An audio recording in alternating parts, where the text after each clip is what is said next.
Hello and welcome to Eagles East. This is the first update of my 6mm Napoleonic campaign set in Poland, which started in December 1806.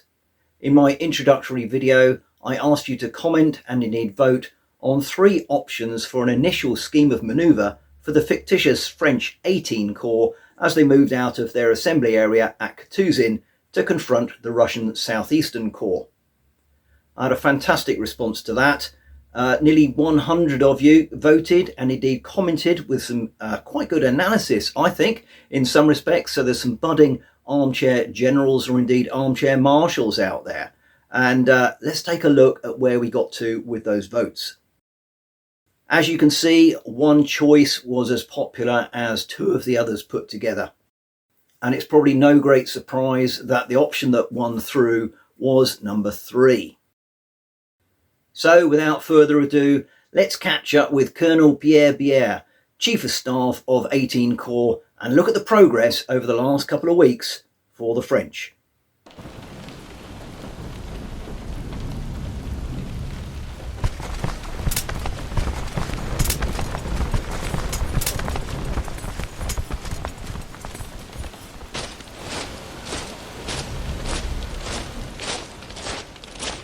Ah, bonjour mes amis, je suis Pierre Bière, chef de cabinet de Marshal Lemmerde. Voici le site web de la XVIIIe Corps. The weather has not helped the advance. It started in heavy rain, and although there was a period of fair weather, more heavy rain and some snow at the end of the first week period. That, coupled with the fact that all troops were moving the speed of the artillery, meant that it was a slow advance out of Katuszin. Fortunately, however, the bridges crossing the River Bug at Vegrov and Sokotov were found in a good state of repair. After more snow which stopped all movement, a thaw set in, followed by some heavy rain, heavy going for the Corps, but the weather finally turned and the Corps moved on apace. As I write this dispatch on the 19th of December, the Corps is situated as follows. The cavalry in the van have reached Zambrov. All regiments have suffered a reduction in strength of 5% for each of the weeks, and this is the current state as at the 19th of December. To the west, the 21st Division under General Kuldisak is south of Smolechi. Their strength is listed here, and of note, 100 troops have been left at Vegrov in order to protect the lines of communication. 22nd Division and the Corps headquarters, where I'm writing these dispatches, have managed to reach Brok. The same attrition rate for the 22nd Division, but they also have 200 troops distributed at Brok and Sokotov for that line of communication security. Unfortunately for General Philippe Fluteboul Ficelle, Grognards was rolled on the random events. Gloom set in and 40 men committed suicide across the battalions in the 3rd Brigade. And finally, bringing up the rear with the beer and the gear, the 13th Division have moved east to Stok. They also detached 100 men for rear area security at Katuszin. Okay, so what do we know about the enemy forces?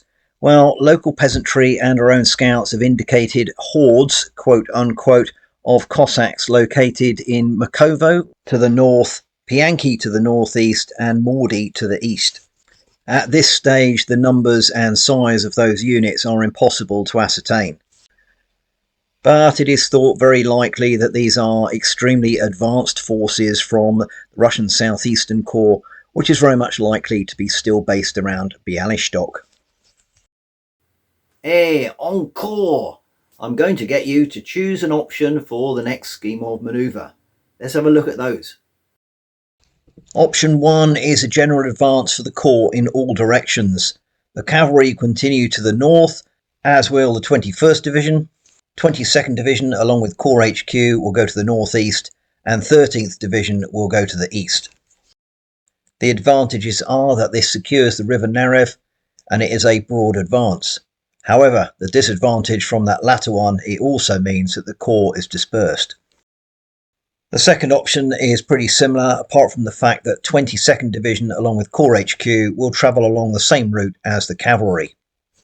This option also secures the River Narew and it is a concentration of force. However, the east flank is less secure and 13th Division is a bit isolated. And finally option 3, which is the same as option 2, apart from the fact that 13th Division are going to get more involved. They will leave one brigade down in Stok, but the remainder will move north to support the rest of the corps. This option also secures the River Narew. It is a concentration of force and it certainly secures the east flank. However, the lines of communication are less secure and 13th Division has been split. So there we have it, 3 options for the next scheme of manoeuvre. There's no contact per se with the enemy as such just yet, but I'm sure that's not too far away. For those of you who got involved, did your analysis and did your selections last time, thank you very much. I'd appreciate if you got involved again, and let's see where we go from here. Thanks very much. See you next time.